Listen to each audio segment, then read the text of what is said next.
Liberando su potencial. Hablando de potencial humano, ¿alguna vez se han preguntado a qué se debe la gran disparidad de resultados y desempeño entre una persona y otra? Una persona que percibe $250,000 anuales no es 10 veces más astuta ni mejor que una persona que percibe $25,000 anuales. ¿Por qué la diferencia de 10 veces sus ingresos? Y si tomamos a una persona que percibe $2,5 millones al año, ¿será esa persona 100 veces mejor, más astuta que la persona que gana $250,000? Imposible. En un estudio reciente de coeficiente intelectual probaron a 1,000 personas de una cierta población y llegaron a la conclusión de que la mejor persona entre los 1,000 solo era 2,5 veces más astuta que la persona de menor coeficiente intelectual. Solo 2,5 veces la disparidad, y tal vez eso sea con toda la población. ¿A qué supone que se debe la diferencia? Al hablar de potencial humano, llegamos a una fórmula que deduje hace algunos años. Tal vez eso lo explique un poco. La fórmula comienza con lo que llamamos AI. O sea, atributos innatos, las cualidades, la inteligencia, la habilidad, el temperamento, cosas con las que se nace que no pueden cambiarse mucho. Además de los atributos adquiridos. Estos atributos son muy importantes, son su educación, su capacitación, sus capacidades, su experiencia, conocimiento, sabiduría, etc., multiplicado por A, que es su actitud, es igual al potencial humano individual, o al desempeño humano individual o resultados individuales humanos. Ahora, de estos tres, los atributos innatos se traen desde el nacimiento. Los adquiridos pueden cambiarse, pero se necesita cierto tiempo para ello, aunque a veces cambiamos muy rápidamente. Cierta información valiosa puede cambiar dramáticamente su eficacia, pero las actitudes pueden aumentarse o disminuirse dramáticamente en segundos. Cada vez que mejoramos nuestra actitud, multiplicamos todas nuestras capacidades. Una actitud ha sido llamada acertadamente el lenguaje más importante del ser humano, la palabra más importante del idioma en el humano. Todo lo que hacemos en la vida, según un estudio en Harvard entre estudiantes ejecutivos, será en un 85% de actitudes. Un 85% de su éxito estará determinado por su actitud. Eso significa que está determinado por cuán positivo o cuánta actitud mental positiva se tenga. Las personas con actitudes mentales positivas tienden a avanzar más rápidamente, se mueven hacia la cima en organizaciones valiosas, ganan más dinero, sacan más satisfacción de la vida. Una actitud mental positiva no significa que baile por las calles y arroje flores. Solo significa que tome una actitud constructiva en general o se aproxime hacia su trabajo, su vida, sus problemas, relaciones, etc. Según el informe Cox de las empresas americanas, según la revista Success, un 85% o más de todo lo que se logra se debe a la actitud. Y la pregunta es, ¿de dónde vienen las actitudes? Las actitudes vienen de las expectativas. Muy simple, ya hablamos de eso. Y una forma muy poderosa de mejorar su actitud instantáneamente es decir, aunque no lo crea, pienso que algo maravilloso va a ocurrirme hoy. Como dijimos antes, nuestras expectativas sobre los desenlaces determinan nuestra actitud. Si espera que las cosas salgan bien, tendrá una actitud positiva. Si espera que salgan mal, tendrá una actitud negativa. Y lo maravilloso es que podemos fabricar nuestras expectativas. Podemos esperar lo que deseamos. Podemos esperar cosas buenas, cosas malas, y no nos decepcionaremos. ¿De dónde surgen nuestras expectativas? Nuestras expectativas surgen de nuestras creencias y de nuestros valores. Son el centro de los factores motivacionales de nuestra personalidad, nuestras creencias, y esto nos conduce a un entendimiento del potencial humano. Significa básicamente que nuestra actitud es una expresión externa de lo que está ocurriendo internamente, y esto es consistente con las leyes mentales. Con respecto a las creencias, cada uno de nosotros tiene muchas creencias en el fondo que los psicólogos llaman los conceptos propios. El concepto propio, o su descubrimiento, es considerado por muchos como el logro único y más importante para comprender el desempeño humano en el siglo XX. Yo estoy de acuerdo. El concepto propio es como, si queremos usar una analogía militar, el centro de mando. O si queremos usar una analogía técnica, es el programa central de su computadora básica. Es un grupo de creencias, valores, actitudes, sentimientos, ideas, etcétera, almacenadas en el fondo de nosotros y son el resultado de casi todas las experiencias que hemos tenido en la vida. Y algunos investigadores dicen que el concepto propio comienza a formarse aún antes del nacimiento, pero el concepto propio, una vez colocado, Precede, predice y determina sus niveles de eficacia y desempeño en todas las áreas de nuestra vida. El concepto propio se convierte en el centro de mando o el programa maestro. El concepto propio de este grupo de creencias determina lo que dirá, lo que hará, cómo actuará, cómo se siente y reacciona, etc. ¿Qué significa esto? Significa que todas las mejoras en su vida externa, todos los cambios en su realidad comienzan con un cambio en su concepto propio. Les voy a explicar lo que significa. Esta es una gráfica muy simple. Hablamos de potencial humano y decimos que la persona promedio usa un 10% o menos de su potencial. Según investigaciones, tal vez es mucho menos. El Instituto Stanford Brain en Santa Clara, California, estima que tal vez se aproxime a un 2%. Seremos generosos y diremos que la persona promedio usa un 10%. Significa que en los mejores casos, la mayoría, como usted o yo, no usamos un 90% de nuestro potencial. Uno de los mejores filósofos, Oliver Wendell Holmes, dice que la tragedia de la persona promedio es que llegan a la tumba con su música aún por dentro. Aún están funcionando con mucho menos de su potencial total. Y esto es el potencial humano. Sabemos que existe una relación directa entre el potencial humano y el concepto propio. Pero como nuestros conceptos propios o nuestras estimaciones de nosotros mismos generalmente son mucho menores de lo que debieran ser, nuestro nivel de desempeño y eficacia también es menor. Sabemos que nuestro concepto propio es altamente subjetivo. ¿Qué significa esto? Significa que el concepto propio, lo que pensamos que es cierto sobre nosotros mismos, no está basado en la realidad, está basado en información que hemos tomado y aceptado como cierto, hasta el grado en que creemos lo que sea de nosotros mismos y se vuelve cierto para nosotros porque actuamos de una forma consistente con ello. Algunas personas que leen sus horóscopos y creen en horóscopos predicen su futuro. Hay algunas personas que toman la crítica y las opiniones de otros a quienes ni siquiera respetan y hacen suyas esas ideas, dando un resultado muy negativo. Lo que piense, lo que acepte como cierto, se vuelve cierto para usted. También sabemos que como adultos tenemos una variedad de conceptos propios. Tenemos un concepto propio de cómo vestirnos, cuánto pesamos, lo que comemos, lo bien que podemos hablar en público, qué tipo de padres somos, qué tipo de hijos somos con nuestros padres, qué tipo de esposo o esposa somos, qué tipo de amante, de conductor. Lo interesante de manejar es que todos los hombres tienen un concepto muy positivo con respecto a esto. Las mujeres no entienden esto, pero los hombres nacen con un genio inherente para manejar. Todos los hombres son choferes excelentes. Si no lo creen, todo lo que tienen que hacer las mujeres que están viendo esto es pensar en la última vez que trataron de corregir la forma de conducir de un hombre y recordarán que no obtuvieron buenas respuestas. ¿Cómo respondemos ante alguien que desafía nuestro concepto propio, sugiriendo que no somos las personas que pensamos ser? Estamos a la defensiva, nos enfadamos, nos irritamos, es difícil que nos traten. Tenemos un concepto propio de lo creativos que somos, lo inteligentes, lo rápido que leemos, lo bueno que somos en los deportes, y si practicamos una gran variedad de ellos, tenemos un concepto propio para cada uno de ellos. Tenemos un concepto propio de lo bien que cocinamos, de lo bien que educamos a nuestros hijos, de lo bien que limpiamos nuestra casa, los autos que manejamos, etc. Y también de lo que valemos por lo que ganamos. Es muy interesante saber que nunca ganamos más del 10% de nuestro concepto propio en ingresos. Nuestro concepto propio determina nuestro nivel de ingresos. Este nivel de concepto propio se llama zona de confort. Y aunque querramos más dinero, veremos que la tendencia humana natural de todas las actitudes es luchar por lograr entrar a la zona de confort y luego quedarnos ahí.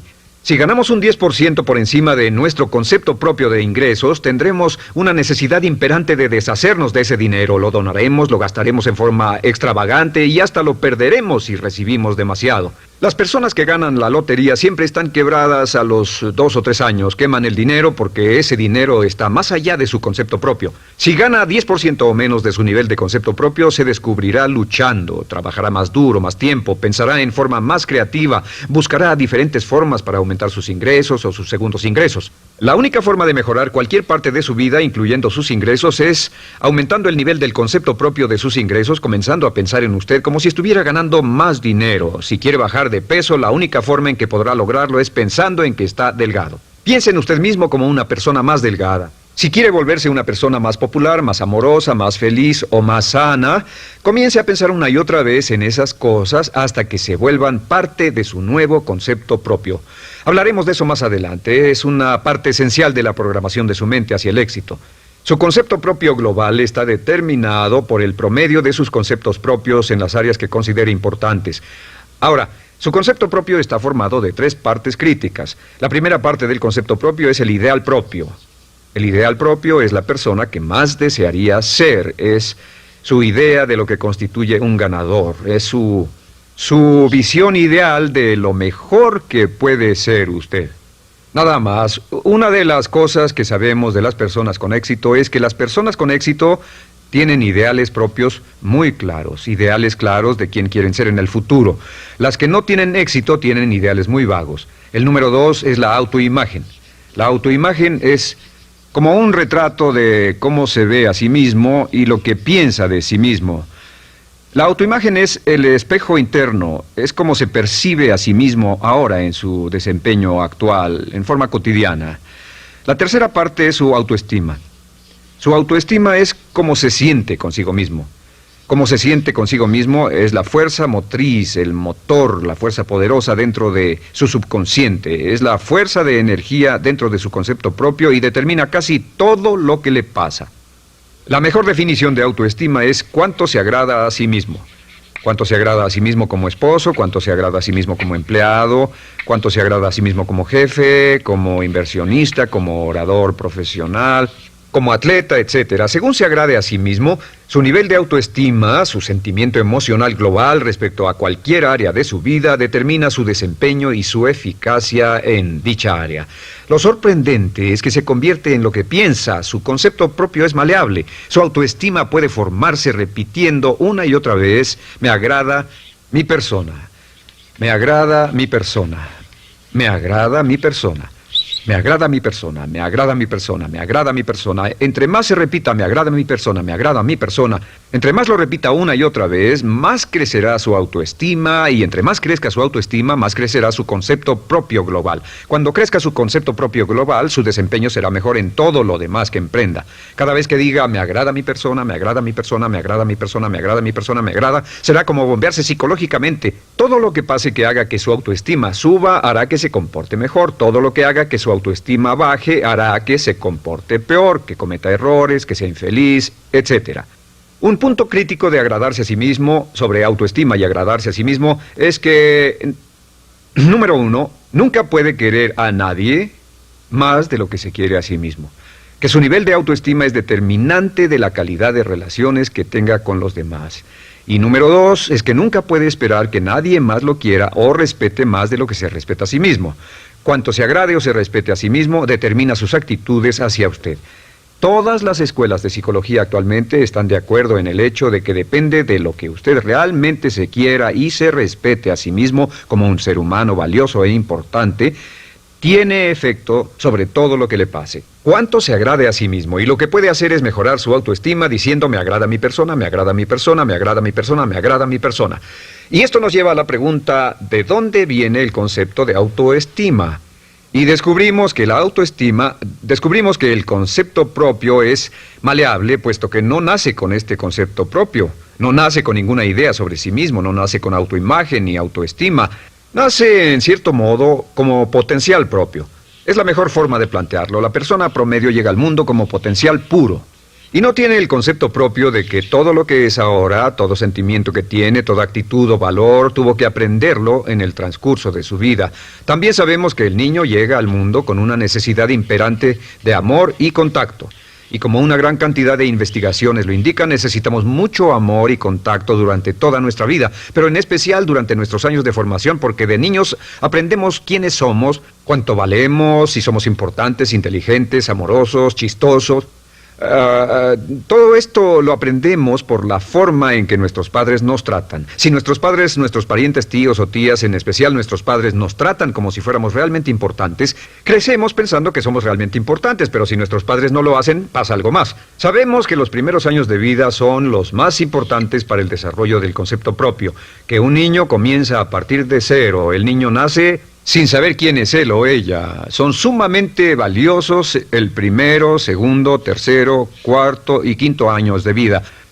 Algunos psicólogos pensaban que eran los 5 primeros años, pero ahora dicen que son los 3 primeros años. En sus 3 primeros años de vida el niño aprende quién es, y dicen que si se les da suficiente cantidad y buena calidad de amor en los 3 a 5 primeros años, los prepara usted de por vida. Los coloca en una base sólida de autoestima y confianza en sí mismos, valor e importancia realmente. Existe una relación directa entre la calidad y la cantidad de amor y el desarrollo de una personalidad sana. Entre más amor, amor incondicional, reciba un niño en sus años formativos, más fuerte será la base de su personalidad. El reverso de la educación es que casi todos los problemas de psicosis, neurosis, perturbaciones de la personalidad y problemas de comportamiento surgen de los problemas que se tengan con el concepto propio. Ahora observemos a los adultos. Aquí está nuestra personalidad adulta. Si nos observamos, podemos llegar a reparar nuestras bases, por así decirlo, repitiéndonos una y otra vez: me agrada mi persona, me agrada mi persona, me agrada mi persona, y llevamos ese concreto reparador hacia la base de nuestra personalidad. Los niños necesitan el amor como las rosas necesitan la lluvia. Los niños que carecen de amor a menudo mueren por escasez de amor. Es una enfermedad llamada marisma. Ahora, ¿qué más sabemos sobre los niños? Sabemos que los niños llegan al mundo con dos atributos notables. El primero es que no sienten temor. Los niños nacen sin temores. No temen a nada excepto a caerse y a los ruidos fuertes. Y esto se expresa en sus actitudes: yo puedo.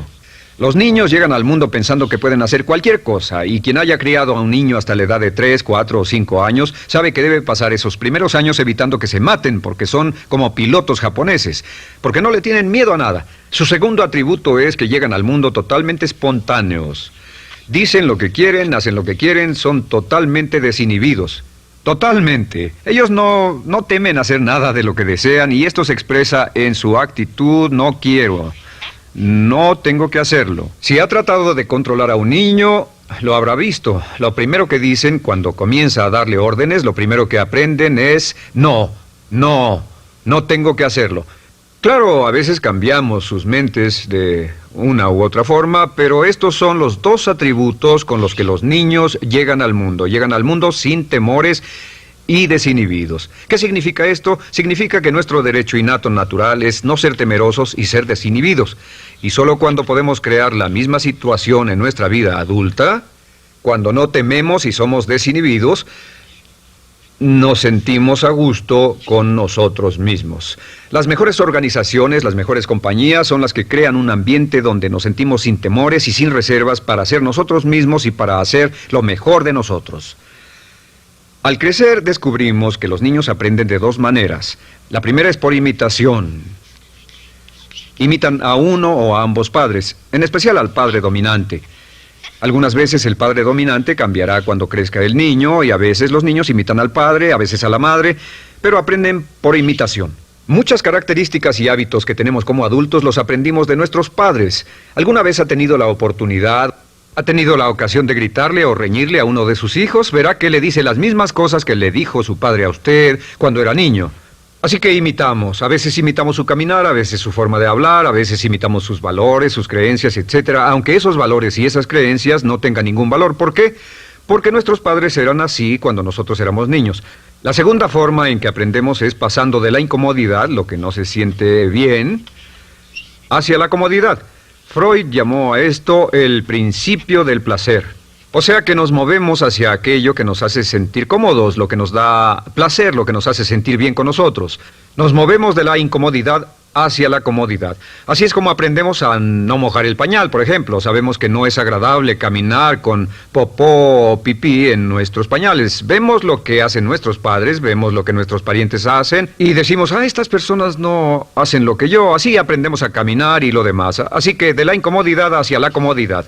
Durante toda nuestra vida, por cierto, así es como aprendemos. Imitamos leyendo lo que otras personas hacen, estudiando libros y en el trabajo, imitamos cuando vamos a la escuela, y hacemos lo que nos da resultados positivos, lo que nos da refuerzos positivos, y hacemos cada vez menos las cosas que nos causan incomodidad o dolor.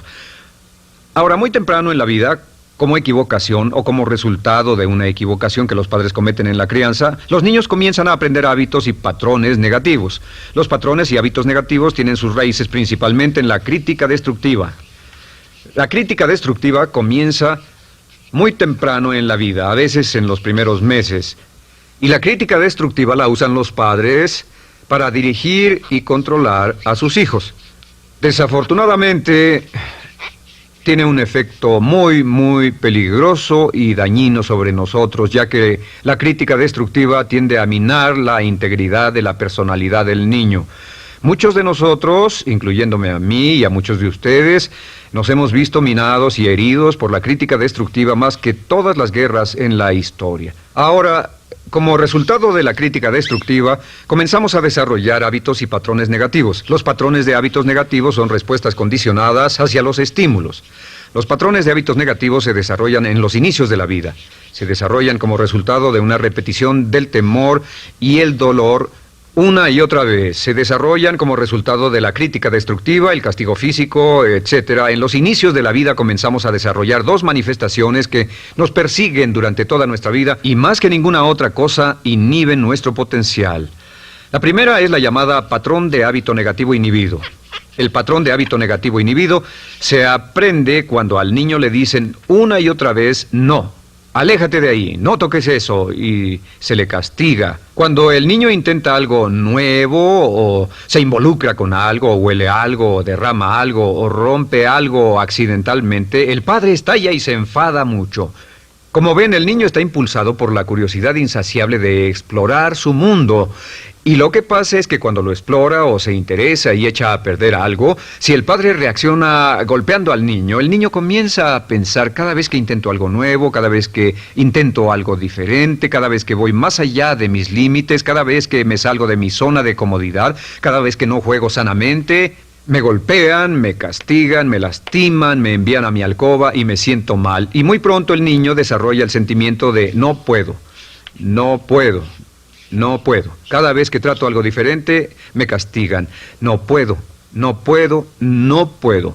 Es como la respuesta de Pavlov. Pavlov sonaba la campana y le daba de comer a un perro, y el perro salivaba, y Pavlov alimentaba al perro. Mientras sonaba la campana, el perro salivaba y siguió haciendo eso, y después Pavlov solo sonaba la campana y el perro salivaba. Lo que pasa en la vida adulta es que esto crea lo que llamamos temor al fracaso. El temor al fracaso es una respuesta condicionada a un proceso de crítica destructiva que ocurre en los primeros 5 o 6 años de la vida. El temor al fracaso automáticamente nos activa, nos sentimos ansiosos, tensos, intranquilos, sentimos presiones y estrés en nuestro plexo solar, sentimos ganas de retirarnos del evento, y el temor al fracaso es la razón principal por los fracasos en la vida adulta. Es la razón principal por la que evitamos cumplir plenamente nuestro potencial. De hecho, todos los patrones de hábitos negativos se experimentan en el cuerpo físico. Puedes saber cuál es un patrón de hábito negativo porque se siente en el cuerpo físico, precisamente. El patrón de hábito negativo inhibido, el temor al fracaso, el no puedo, ocurre primero que todo en el plexo solar. ¿Ha tenido la ocasión donde debe hablar frente a un grupo, debe ir a una revisión de su desempeño, o debe hacer una llamada determinante? Primero su plexo solar se aprieta. Si el temor continúa, su respiración se acelera. Su corazón comienza a latir apresuradamente, su frecuencia respiratoria aumenta y le duele la cabeza como migraña en la parte frontal, su garganta se le cierra y no puede hablar y se le seca la boca por completo, y como se pone tan tenso y asustado, va corriendo al baño. Estas son todas las manifestaciones. No hay peligro físico, pero sí peligro psicológico, una respuesta condicionada. Cuando sentimos estas cosas, la tendencia es retirarse de la situación que las ocasiona, y es la razón por la que no logramos mucho si retrocedemos. Es muy importante. El segundo patrón de hábitos negativos es el compulsivo. El patrón de hábito negativo compulsivo se aprende cuando a los niños se les dice una y otra vez: más vale que lo hagas. Si no lo haces, tendrás problemas o me las pagarás. A los niños se les convierte en recipientes del amor condicionado. Los padres no intentan hacer esto, pero lo que hacen es sugerirle al niño: no te amo, por lo tanto no estás a salvo, a menos y hasta que hagas lo que yo quiero. El niño crece sintiendo: tengo que hacer lo que quiera mi mamá. Debo complacerla, debo complacer a papá, debo complacer a los demás, debo complacer a mis parientes, y a veces debo complacer a mis semejantes, debo complacer a mis maestros, debo complacer a todo el mundo, y crecen con esto: debo. No puedo hacer lo que quiero hacer, debo hacer lo que complace a las demás personas. Este patrón de hábito negativo muy temprano en la vida se traduce en el temor al rechazo. El temor al rechazo lo experimentan los hombres como adultos como un comportamiento tipo A. Hablaremos del comportamiento tipo A posteriormente. El comportamiento tipo A es una necesidad compulsiva o excesivamente compulsiva de complacer de algún modo a alguien sin normas de comportamiento, prácticamente sin pensarlo. El temor al rechazo nos impulsa, nos hace muy sensibles a las necesidades de los demás. Hacemos cosas que otras personas quieren, no hacemos lo que nosotros queremos. Siempre estamos tratando de complacer a los demás. Tenemos preocupaciones o nos importan las opiniones, sentimientos y actitudes de otros hasta el punto donde ocultamos nuestras necesidades. El temor al rechazo se siente en la columna del cuerpo. Se divide el cuerpo a la mitad y se siente hacia abajo en la mitad posterior del cuerpo. El primer lugar donde comienza a sentirse el temor al rechazo es generalmente en los hombros y el cuello. Nos sentimos entumidos, duros, tensos. Cuando tenemos mucho que hacer sentiremos un estrés tremendo en la columna. Los músculos se estiran en la parte posterior. A veces se manifestará como flebitis y venas varicosas y a menudo nos darán dolores de cabeza en la parte posterior de esta porque las arterias carótidas que llevan la sangre hasta la cabeza, los músculos a su alrededor se contraen y la cantidad de sangre que fluye hacia la cabeza fluye más lentamente y se siente un terrible dolor de cabeza en la parte posterior. Estos dos temores, los patrones de hábitos negativos compulsivos, el compulsivo y el inhibitorio, son resultado de la crítica destructiva, el gran destructor de la personalidad que nos persigue durante toda la vida. Y lo maravilloso de todo esto es que como son patrones de hábitos aprendidos, podemos olvidarlos. Podemos acabar con el temor al fracaso que nos detiene. Podemos acabar con el temor al rechazo que hace que hagamos cosas que complacen a los demás en vez de complacernos a nosotros, trabajando con nuestra propia autoestima. Porque existe una relación inversa entre la autoestima y el patrón de hábitos negativos. Porque entre más se agrade a sí mismo, menos teme al fracaso. Entre más se agrade a sí mismo, menos teme al rechazo. Entre más se agrade a sí mismo, menos temerá a cualquier cosa. Y si sigue repitiendo, me agrada mi persona, me agrada mi persona, me agrada mi persona una y otra vez, si sigue diciendo esto, con el tiempo su autoestima sube más y más y más y más y sus temores desde luego bajan. Cuando su autoestima sube, sus temores van en dirección opuesta. Ahora, ¿cómo enfrentar la crítica destructiva si debe criticar a otras personas? Pues eso es muy simple. Muchos padres nos han preguntado eso. ¿Cómo se controla a los niños? Una de las claves para controlar a los niños es dirigirlos para que hagan algo constructivo en lugar de hacer algo destructivo. Otra cosa que debe recordarse es que lo que quiere hacer es que quiere dar una crítica informativa, crítica constructiva, lo que significa que se les dice a los niños lo que pueden hacer o a los adultos lo que pueden hacer mejor. Todo el propósito de dar retroalimentación de cualquier tipo es mejorar el desempeño. Si es padre o si es jefe o si es una persona en una relación, si una persona está haciendo algo malo o inadecuado, todo el propósito de darles cualquier tipo de retroalimentación es para que puedan hacerlo mejor. Sin embargo, existe una relación directa entre la autoestima y la crítica destructiva. Cada vez que se critica a una persona, su autoestima baja. Y cada vez que su autoestima baja, su habilidad para desempeñarse baja. Si critica a una persona en forma destructiva demasiado tiempo, llegará a un punto donde no intentarán nada. Se convierte en lo que llamamos hipersensible. Un adulto hipersensible es aquel que no puede aceptar críticas de nadie. Un adulto hipersensible es una persona que está muy tensa, ansiosa, si siquiera sugiere que no está haciendo lo correcto. Si trata con un adulto hipersensible, la clave es sentarlo y recordar 4 cosas. Número 1, comenzar con alabanzas. Número 2, proteja la autoestima de la persona a toda costa. Número 3, discuta el desempeño y no a la persona. Hable del comportamiento más que de la persona. Y número 4 es enfocarse hacia el futuro en vez de en el pasado. Enfóquese hacia lo que va a hacerse en forma diferente en el futuro en vez de lo que pasó en el pasado. ¿Por qué? Una razón muy simple, porque una persona no puede controlar el pasado. Al no poder controlar el pasado, cualquier crítica de lo que han hecho en el pasado les da un estrés tremendo y frustración. Así que, en resumen, la clave del éxito en la vida es una actitud mental positiva. Una actitud mental positiva se basa en expectativas de éxito, de una serie de expectativas positivas. Esa serie de expectativas positivas se basa en sus creencias y en su concepto de sí mismo. El centro de su concepto propio que determina su eficacia en la vida es su autoestima, y su autoestima se mide por cuanto se valore a sí mismo. Las dos cosas que nos frenan más que nada son el temor al fracaso y el temor al rechazo. Y uno de nuestros secretos centrales de éxito es este: Conviértase en un organismo generador de autoestima perpetua. Haga continuamente cosas para usted mismo, hacia sí mismo en su vida, que hagan que se agrade a sí mismo, que se ame, que se acepte, que se respete, que hagan que se sienta fantástico con usted mismo. Si es un jefe o un padre, no olvide que la clave para el máximo desempeño en su hogar y en su trabajo es hacer que las personas se sientan maravillosamente consigo mismas. Entre mejor se sienta consigo mismo y más se agrade, más probable será que logre que las personas a su alrededor lo quieran, lo acepten, lo respeten, se respeten.